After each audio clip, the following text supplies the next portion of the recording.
გამარჯობა, ჩემი სახელია გვანცა. მე პროფესიით ვარ უცხოენების სპეციალისტი, მაგრამ ასევე დაინტერესებული ენის პათოლოგიით.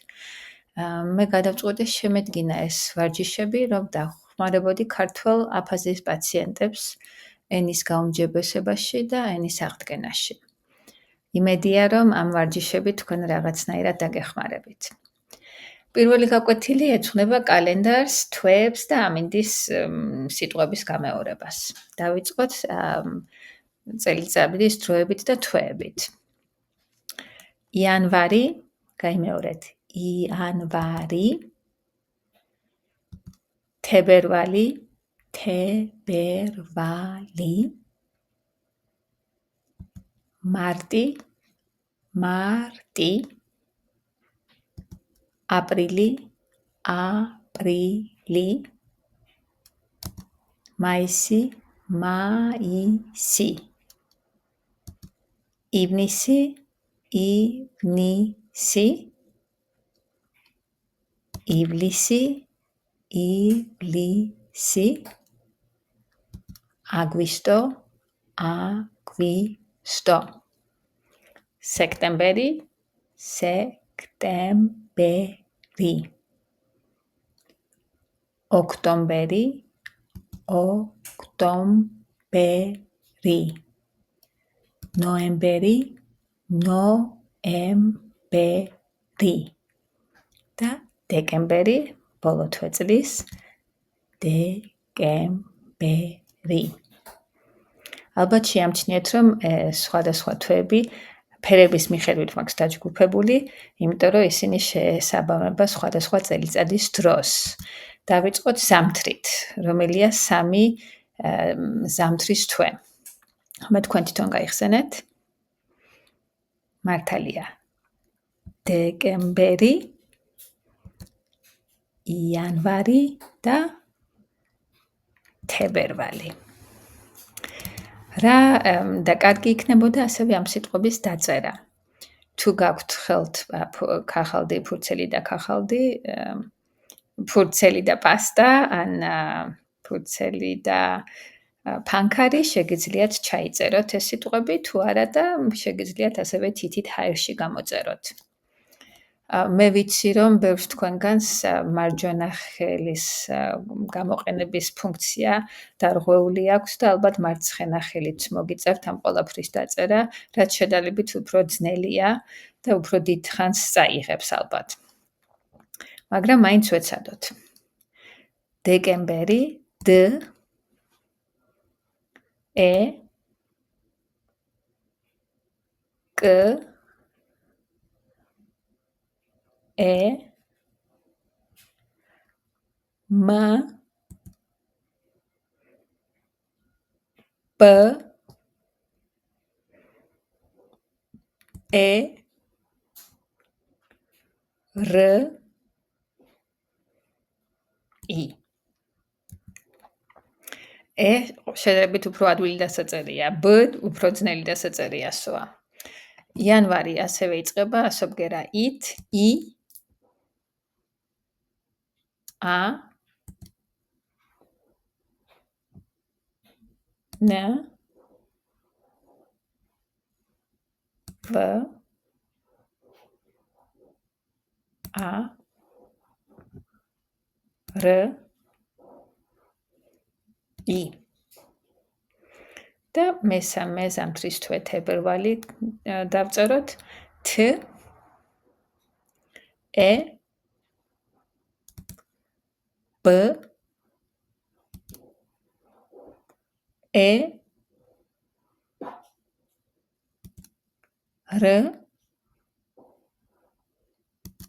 V, A, L, I. რა მინდია ზამთარში? რა მინდია ზამთარში? ზამთარში თოვს. გაიმეორეთ, თოვს, თოვს. ზამთარში ცივა, ცივა, ცივა და ქარია, ქარია. გაიმეორეთ, ქარია. ზამთარში ცუდი ამინდია მე თუ მკითხავთ, რახან მე სიცივე არ მეყვარს. ცუდი ამინდია.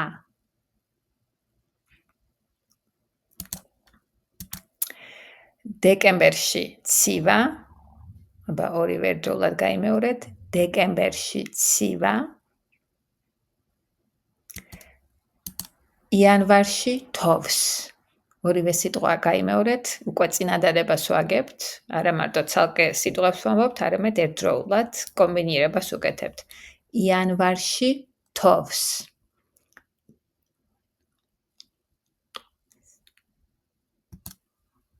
და რა მინდია თებერვალში. თებერვალში ქარია. თებერვალში ქარია. ძალიან კარგი. თებერვალში ქარია. რახან წელიწადის დროებზე და თვეებზე ლაპარაკია, ასევე გავიმეოროთ მთლიანად კალენდარი და თარიღები. ახალ ზამთარში არის ბევრი მნიშვნელოვანი დღესასწაული, რასაც ბევრი აღნიშნავს. აბა რა დღესასწაულებია დეკემბერში, იანვარში და თებერვალში. რომელ დღეს აღნიშნავთ შობას? აბა რა თარიღში აღინიშნება შობა? თუ გაიხსენებთ თარიღს და თუ შეგიძლიათ ამ თარიღის წარმოთქვა. 25 დეკემბერი. შობა 25 დეკემბერი. რომელ ღამეს აღნიშნავთ ახალი წლის მოსვლას, ანუ ახალი წლის წინა ღამე რა თარიღში აღინიშნება? 31 დეკემბერს. გაიმეორეთ 31 დეკემბერი. 31 დეკემბერი. და რომელ დღეს აღნიშნავთ ახალ წელს? ახალ წელს აღნიშნავთ 1 იანვარს. გაიმეორეთ 1 იანვარი. 1 იანვარი. კიდევ მეტი სხვა დღესასწაულებია იანვარში და თებერვალში.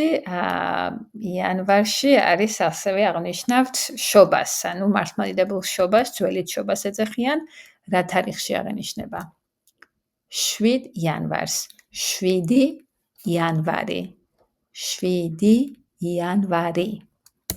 და ძველით ახალი წელი რა თარიღში აღინიშნება? ახალი წელი 1 იანვარია, მაგრამ ძველით ახალი წელი არის 14 იანვარი. 14 იანვარი. რომელ დღეს აღნიშნავთ ვალენტინის დღეს, რომელსაც ასევე სიყვარულის დღეს უწოდებენ. ვალენტინის დღე შეტებით უფრო ახალი დღესასწაულია საქართველოში შემოსული, აღინიშნება ასევე 14-ში. 14 თებერვალი. გაიმეორეთ? 14 თებერვალი. ძალიან კარგი. გადავიდეთ ახლა გაზაფხულზე. ჩემი საყვარელი სეზონი, წელიწადის დრო, გაზაფხული. რომელია გაზაფხულის 3 თვე? მარტი, აპრილი, მაისი. მარტი, აპრილი, მაისი. ახლა დავწეროთ ეს 3 სიტყვა. მარტი, մ, ა, რ, ტ, ი. თუ დასაწერი საშუალება არ გაქვთ, შეგიძლიათ ჰაერში თითით გამოწეროთ ეს სიტყვები. აპრილი, ა, პ, რ, ი, ლ, ი. და მაისი. м, а, и, с, и. მაისი. რა მინდია მარტში? რა მინდია აპრილში, რა მინდია მაისში. მარტში ამინდი იცვლება ყოველდღიურად. მარტში ხან თბილა, ხან გრილა.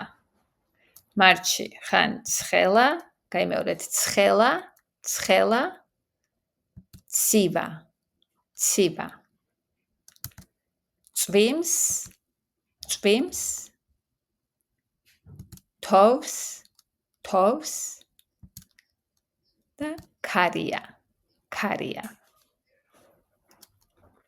თბილა, გაიმეორეთ, თბილა, გრილა, ცხელა, ცივა, წვიმს, თოვს, ქარია. აბა აღწეროთ ეს სურათი. თქვენი აზრით ამ სურათში რა თვეა? რომელი თვეა? მარტი, აპრილი თუ მაისი? ალბათ აპრილი ან მაისია რა.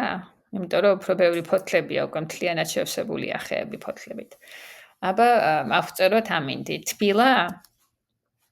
ალბათ არ თბილა. ცხელა? ნამდვილად არ ცხელა. ცივა? შეიძლება ცივა. გრილა? ალბათ გრილა. ქარია? ალბათ ქარია. წვიმს?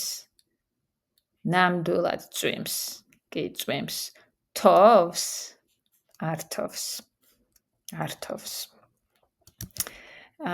ეს სურათი აღწეროთ აბა. ამ სურათში რა თვე გონიათ, რომელი თვეა? მარტი, აპრილი თუ მაისი? ალბათ უფრო მაისი, არა? იმიტომ რომ უკვე ყველანაირად აყვავებულია ბუნება. ამინდი როგორია? თბილა? ცხელა? ალბათ ცხელა. ცივა? არ ცივა, არა მგონია. გრილა? შეიძლება გრილა. ქარია? ცოტა ქარია. წვიმს? არ წვიმს. თოვს? არ თოვს. რა ლამაზი პეიზაჟია ეს გაზაფხულის, არა? და რახან პეიზაჟია ლაპარაკი და გაზაფხულზე არ შეიძლება არ გავიმეოროთ, არ ვილაპარაკოთ ფერებზე, იმიტომ არის გაზაფხული ჩემი საყვარელი სეზონი, რომ გაზაფხულში არის ყველაფერი ყვავის და არის ულამაზესი ბუნება, ფერად-ფერადი. ეს რა ფერია? წითელი, ყვითელი, მწვანე, ლურჯი, შავი, სტაფილოსფერი. ეს შედარებით უფრო გრძელი სიტყვა. სტაფილოსფერი. რა ფერია ამ პეიზაჟში? ცა, ლურჯი. რა ფერია ღრუბლები? თეთრი. რა ფერია მთები? მწვანე. რა ფერია ხეები, ფოთლები, ბალახი? მწვანე. რა ფერია მდელო, მინდორი, ყვავილები?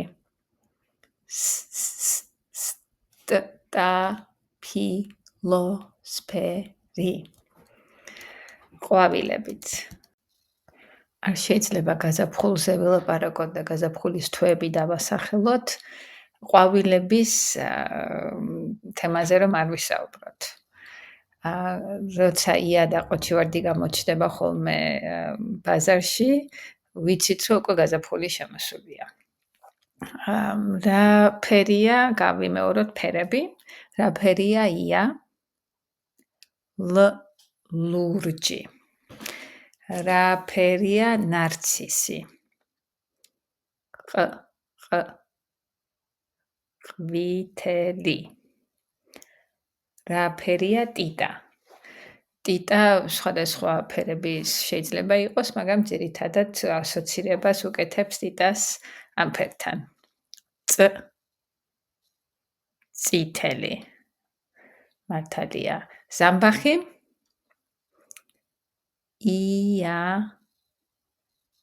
სამანი, იასამნისფერი. ენძელა რა ფერია? თეთრი. იასამანი, იასამნისფერი. და ვარდი, შეიძლება ვერ ხედავთ, ჩემი ვიდეოს უკან არის ვარდის ნახატი, ვარდი რა ფერია? ვარდი ასევე შეიძლება არსებობდეს წითელი, ყვითელი, თეთრი და ვარდის ფერი. ვარდის ფერი. და ია და ყოჩი ვარდი ყვავილობენ რომელ თვეში? მარტში. პირველი ყვავილები არიან და თებერვალშიც უკვე შეიძლება გამოჩნდეს ზოგჯერ ია და ყოჩი ვარდი. ნარცისი და ტიტა უფრო გვიან ყვავილობენ რომელ თვეში? მარტში, აპრილში თუ მაისში? აპრილში, მეც ასე მგონია, აპრილში უფრო ხშირად ხედავთ ნარცისებს და ტიტებს. ხოლო ვარდი, იასამანი და ზამბახი კიდევ უფრო გვიან ყვავილობს. ვარდი, იასამანი და ზამბახი ყვავილობენ რომელ თვეში? მაისში. მაისში. გაზაფხულზე ასევე არის რამოდენიმე თარიღი, მნიშვნელოვანი, რამოდენიმე დღესასწაული, აბა გავიხსენოთ, ქალთა საერთაშორისო დღე აღინიშნება მარტში და რომელია თარიღი? 8 მარტი. 8 მარტი. ქალთა საერთაშორისო დღე.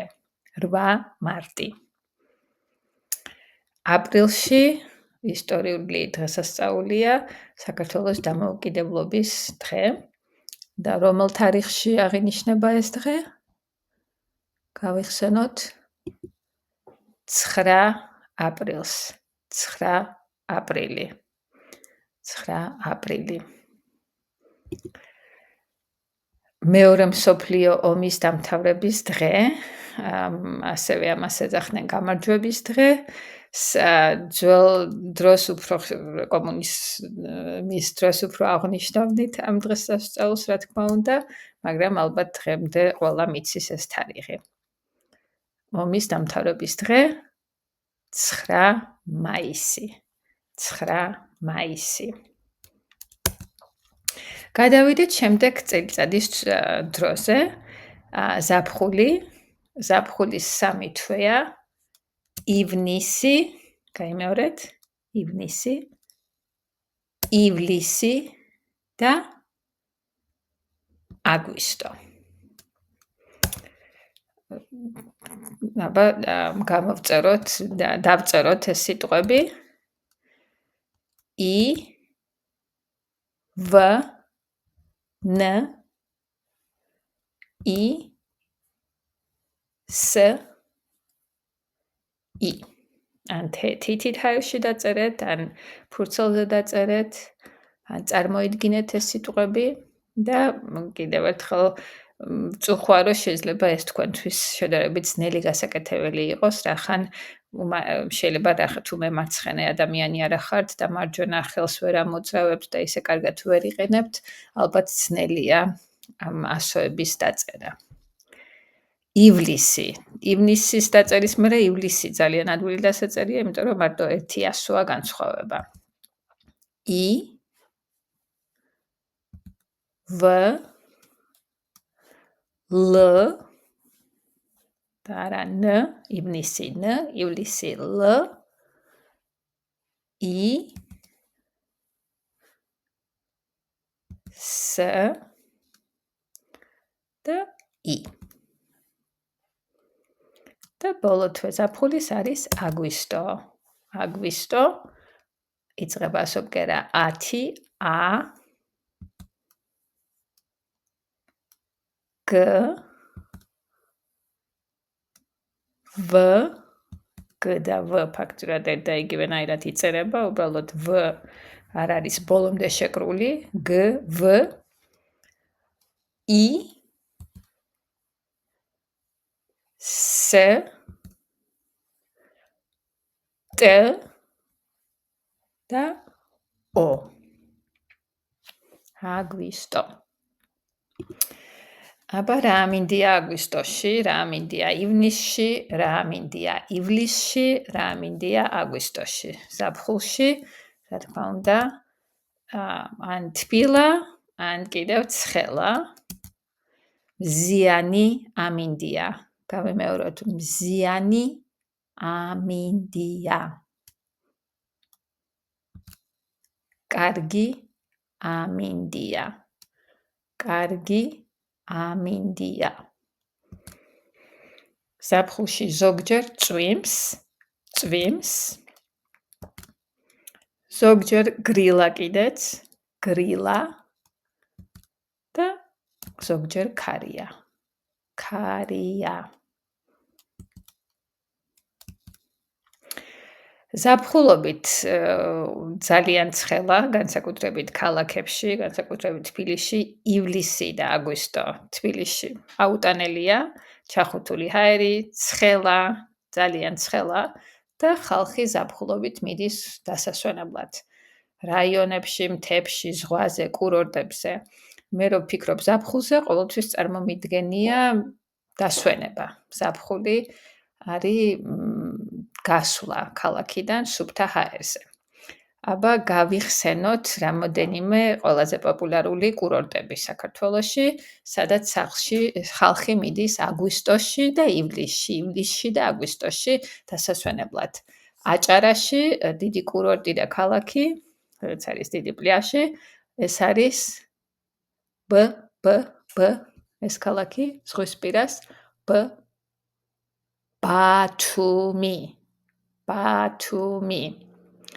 ბათუმი. მეორე პოპულარული კურორტი გურიაში, ასევე ზღვაზე, არის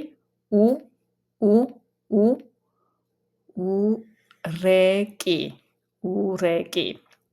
მართალია. გურიაში ასევე მთებში ხშირად ხალხი დადის კურორტზე დასასვენებლად. ივლისში და აგვისტოში ყველაზე პოპულარული სეზონი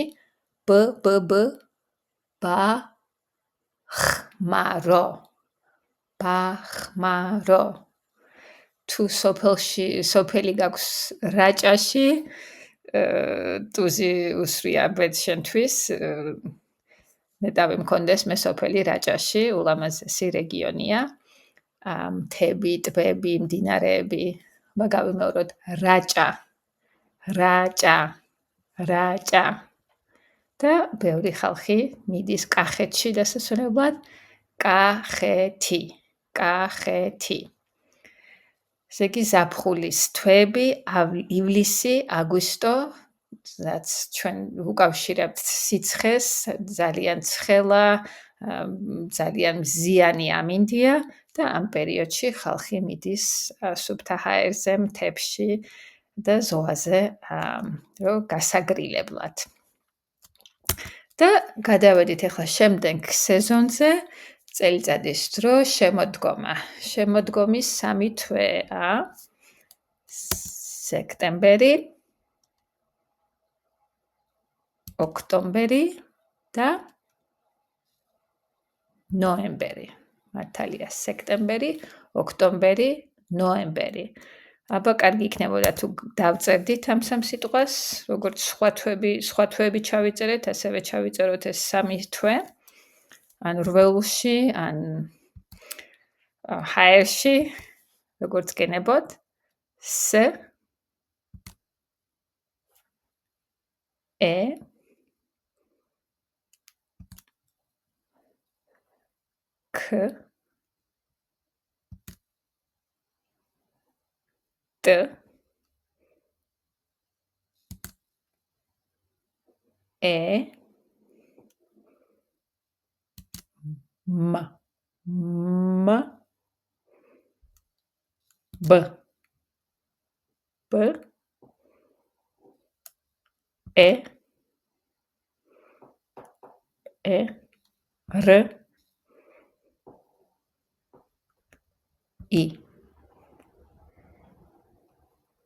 სექტემბერი. ახლა დავწეროთ ოქტომბერი. ორივე თვე ბერით იმთავრდება. მაგრამ პირველი ასოები განსხვავებულია. O, K, T, O, M, B, E, R, I. ოქტომბერი და ბოლო თვე შემოდგომის ნოემბერი, ასევე მთავრდება მბერით. მაგრამ პირველი სამი ასოა განსხვავებული. N, O, E, M, B, E, R და I. ესე იგი, კარგი იქნებოდა თუ ამ სიტყვებს თქვენ ჩაიწერდით, შეგიძლიათ პერიოდულად გადაიწეროთ, იმიტომ რომ წერით ასევე ეხმარება ტვინის რაღაც ნაწილი მოქმედებს და ეხმარება ამ სიტყვების აღდგენაში. ამინდი გავიმეოროთ ისევ ერთხელ, ყველა სეზონს თავისი ამინდი ახასიათებს, რა ამინდია სექტემბერში, რა ამინდია ოქტომბერში და რა ამინდია ნოემბერში. თბილა თუ გრილა სექტემბერში, თბილა უფრო მეტად ვიდრე გრილა, მე თუ მკითხავთ. ოქტომბერში ცხელა თუ ცივა. ოქტომბერში სიცხეები არ იცის, არ ცხელა. ოქტომბერში ზოგჯერ ცივა. წვიმს, თოვს, ქარია. სექტემბერში წვიმს, ზოგჯერ წვიმს. სექტემბერში თოვს, ნაკლებად, იშვიათად თოვს. ოქტომბერშიც არ თოვს, ძალიან იშვიათად თოვს. ნოემბერში შეიძლება ითოვოს, განსაკუთრებით უფრო მთიან რაიონებში. აბა კიდევ ერთხელ გაიმეორეთ ეს სიტყვები: თბილა, გრილა, ცხელა, ცივა, წვიმს, თოვს, ქარია.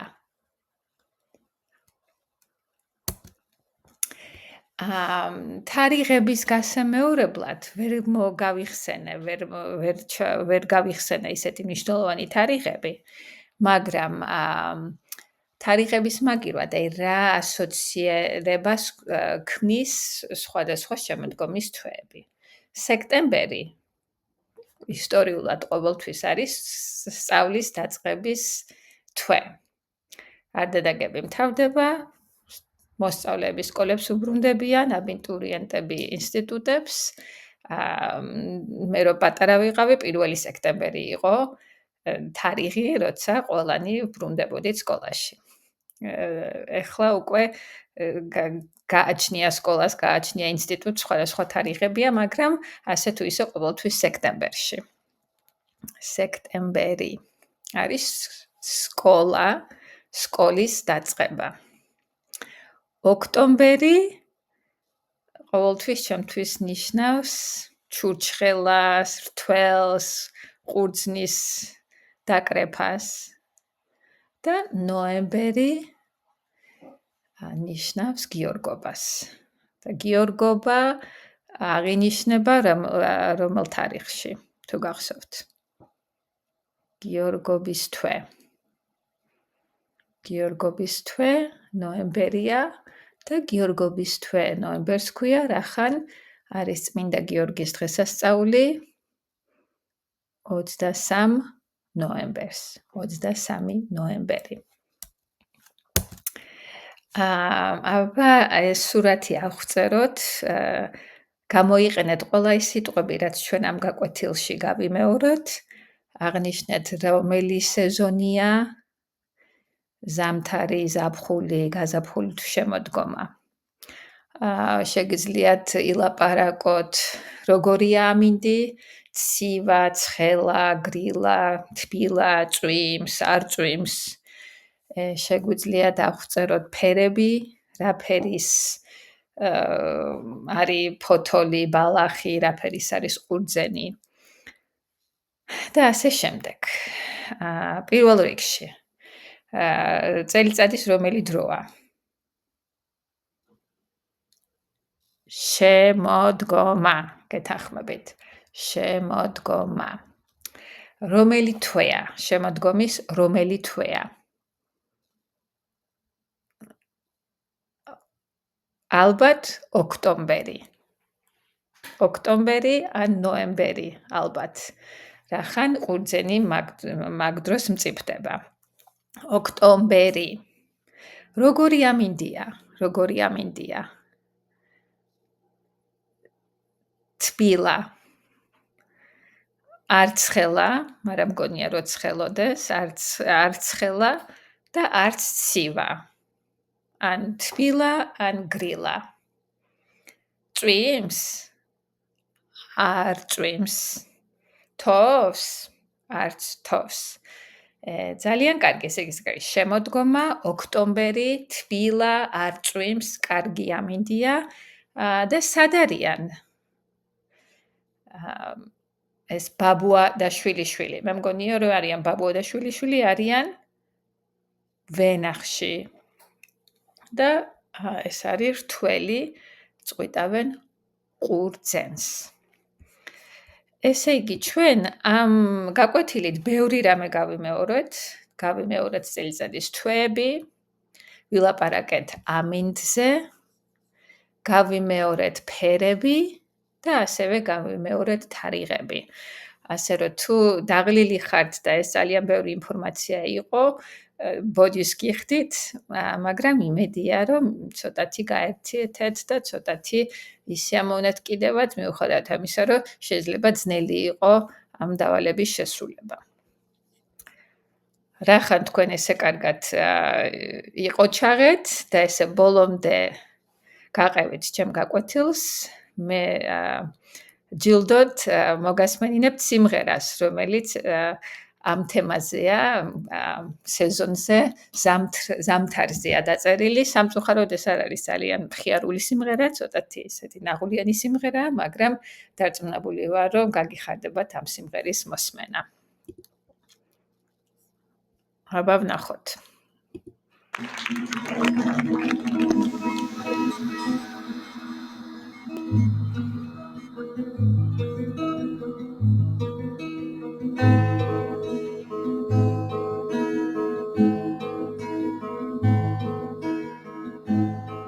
ზამთარია ციცივეა შემოდგომა მიდის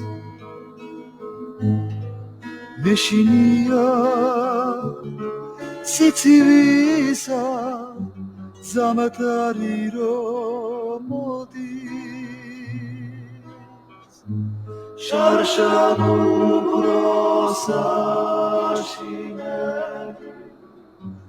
ცივი კროდა მაგრამ მაშინ ჩემთან იყო სულ არ მეშინოდა შარშან უბროსაში ცივი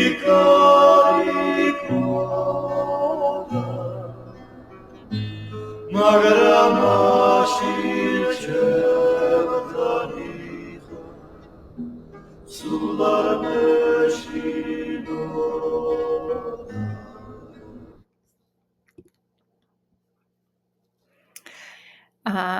ამ სიტყვების, ამ სიმღერის სიტყვები შეიძლება გახსოვთ კიდევაც. მე თვითონ არა ვარ დიდი კარგი მომღერალი, მაგრამ თქვენთან ერთად ვიმღერებ, არ შემრცხვება და აბა ერთად გავიხსენოთ ეს სიტყვები. ზამთარია სიცივეა შემოდგომა მიდის ძალიან კარგი მეშინია ცივისა ზამთარი რომ მოდის შარშან უფრო საშინელი ცივი ქარიქ როდა მაგრამ შარშან ჩემთან იყავ სულ არ მეშინოდა